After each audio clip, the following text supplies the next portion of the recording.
We're joined by PB, Peter Burns of the SEC Network. What's up, Peter?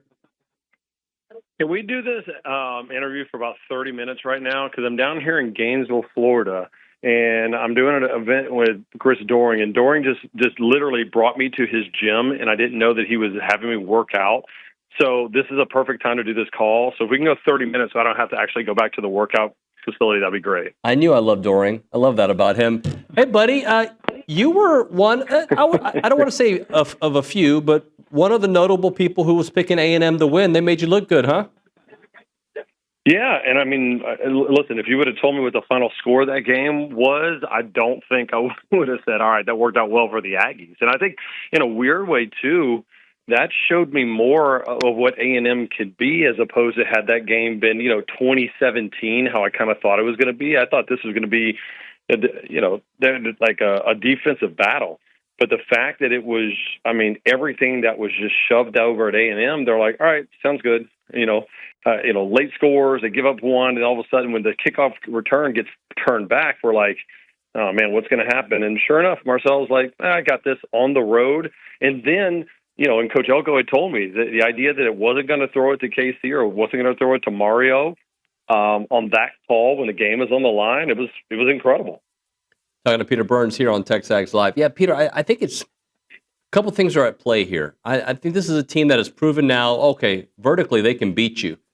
But they still have Le'Veon Moss. Le'Veon had a really nice game against a good Notre Dame defense. And there's going to be a game where Le'Veon's going to have to carry the load at the end of the game.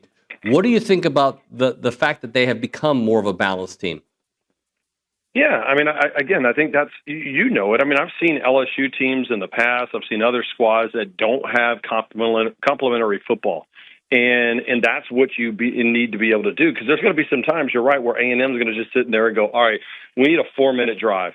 Okay, we need to just grind out this clock. And it may come against LSU, later this season over there in Baton Rouge, to where, something that Florida didn't do last week, which I thought they were going to do.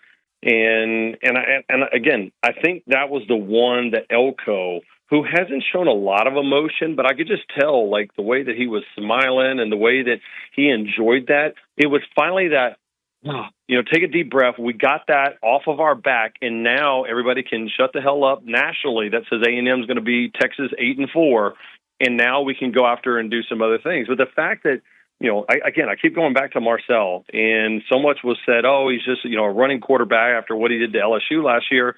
No, he's got the weapons. They found the right guys in the transfer portal, and now there's proof of concept to do it in a very hostile environment. I think it's good that you get an emotional win like that and you get a bye week because you just never know. But they're going to be taking on a pretty good Auburn team. Auburn, though, this week could have an emotional game against Oklahoma. How do you see that one playing out?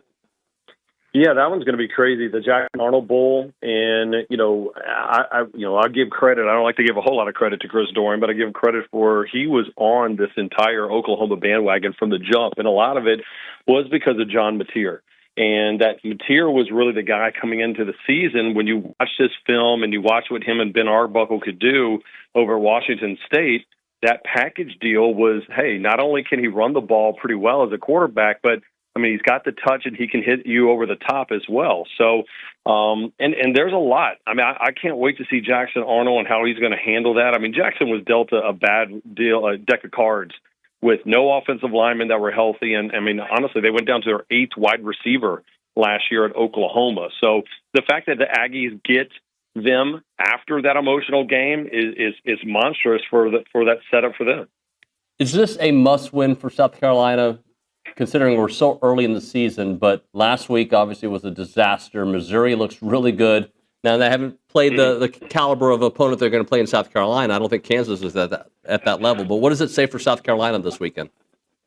Yeah, you have to show that, and I said this before the year, you have to show that it's not like a roller coaster ride, right? Like, you don't have a 5-7 team, then you have a 9-3 team, and then you go back to 5-7. Like, what programs right now, and Eli Drinkwitz has one of those programs at Columbia where they're sticky, right? Like what they are right now, no matter what the roster is going to be, that's who they are as a program. You can say the same thing about Lane Kiffin and Ole Miss. There's a lot of new faces right there, but guess what? I don't see Lane Kiffin going back to having a 5-7 squad after a bad season. So I think the issue right now is offensively they're atrocious. And you go back and look at not only it was DJ Lagway, it was Arch Manning, it was even the thing with Lenore. So much hype on these quarterbacks. And David, none of them really have shown us anything at this juncture. Why do you think that's the case? Has the league caught up with them? Has the film caught up with them? Or is it just showing the depth of the SEC? I think it's a little bit of both. I think it's just we have to realize that, in 2017, we could say, all right, this guy was a freshman. Just wait until he has a full offseason with his entire team and the camaraderie and the team building and just just how the cohesiveness of those groups. We don't get that. I mean, we got to look at every single team now as its own individual entity. And so Lenore Sellers doesn't have, these good, the great wide receivers and great running backs around him or a historic defense. You could say the same thing about Arch Manning right now, even though he had been there for a little bit. And DJ Lagway, I mean, my gosh, Lagway didn't take any spring ball practice because he was injured. Fall ball, he was a little bit banged up as well, too. And they don't have that same timing. I think that's why it's interesting to see guys like Marcel Reed and guys have that success. But it's not a one catch-all. Joey Aguilar, hell, he thought he was going to be UCLA's quarterback, and look what he did. I mean, every single moment, even though they lost that game to Georgia, I believe more in Tennessee now than I ever did going into the season after the way they played against Georgia. Peter, you're in Gainesville. This Florida game against Miami coming up. When you look at this game, like I keep saying today, Florida, don't write them off just yet. Maybe write off their playoff aspirations because their schedule's still ahead is ridiculous. But they're going to beat a team or two this year that they're going to think, oh, this is just a 6-win Florida team. In reality, this is a great defense, and the offense has not figured it out. Two touchdowns they've given up all season long. That's it. I mean, this Florida defense, if you're going to say what's one of the top 5 defenses in the SEC, I think without a doubt that Florida is going to be on that list. The only issue that I have with that is that last year you had a bunch of leadership. You had a bunch of rah-rah guys after DJ took over, and you had guys, leaderships like Jack Pyburn, who now, by the way, transferred over to LSU. They fought for that team last year. The question is right now, what happens if things don't go well against Miami, which Miami looks really good. I was shocked how well they looked right now with Carson Beck and Mario Cristobal's talent on there in Coral Gables. What happens if things get sideways again? What if it is 31-7 and Lagway struggles? Does that team fall apart? That's the concern that I have. And that's a concern I hear from the fans here in Gainesville. Talking to Peter Burns here on TexAgs Live. Peter, Vanderbilt. I mean, I thought they would be okay, but and look, I'm not going to. I know Lenore's got hurt, and I know it affected the game. I get that. Vanderbilt was trucking. I don't think it would have mattered. Yeah, I don't think it would have mattered. That defense, and that's the crazy part about it is, I mean, years ago, Vanderbilt, when we go down there in spring football for the SEC Network, we couldn't even really show practice, and they wouldn't have scrimmages because they didn't even have enough guys to do it. And that was the one thing I talked to Clark Lee and Barton Simmons in the offseason. He goes, we finally have depth. They didn't win that game because Diego Pavia was amazing. Diego Pavia now is just a cog in the wheel of what Vanderbilt has. They've got up 3 points in the second half.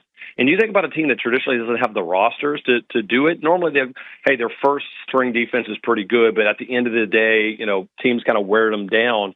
They've gotten better in the second half. They had 10 different guys carry the ball. They're keeping Diego fresh, and he's going to be a problem. I mean, listen, the Football Power Index, which I don't know how the hell we come up with those numbers, frankly, at ESPN, the numbers don't even get me started on that. But right now, they show Vanderbilt as a 59% favorite to win against LSU when LSU comes into Nashville. I mean, that's crazy, but that's the parity of SEC football right now.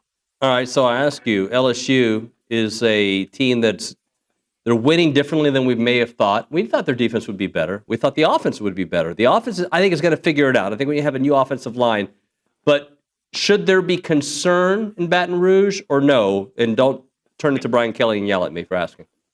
No, I mean, you put some respect on them. You guys are spoiled. No, I mean, and listen, Brian Kelly, apologized and said, hey, it was a little bit of the fog of war in there. But, I mean, I think there is some concern. But after the game against Florida, I was there in Baton Rouge, and I spent some time with Joe Sloan in the office, and I kind of asked him those questions. I said, what's the deal? And he goes, Nussmeier throws a bad interception late that he should have thrown. We fumbled another one that got us out of field goal position. So he goes, that's at least probably 10, if not more points. And if all of a sudden we lose, they win that game 31-10, are we talking about what the offense looks like? I mean, the thing is now they don't have to be aggressive. And last year, Nussmeier, go back and look at the A&M game. I mean, Aggie fans know as soon as Nussmeier all of a sudden tried to become Brett Favre, he threw 2 interceptions and Marcel Reed made him pay. And that was the end of the season for LSU. They learned that lesson and said, we can win games the way Nick Saban and Les Miles won games, which is we're going to play really good defense. That's going to have short fields and take advantage where we want. That offense is still good enough. I still think it's the best team in the SEC right now. That is Peter Burns. PB, we appreciate your time, buddy. Thanks so much. No, I don't want to go because then I got to do like all this cardio. All right, fine. I'll get to working out. All right, see you. Bye. Later, brother.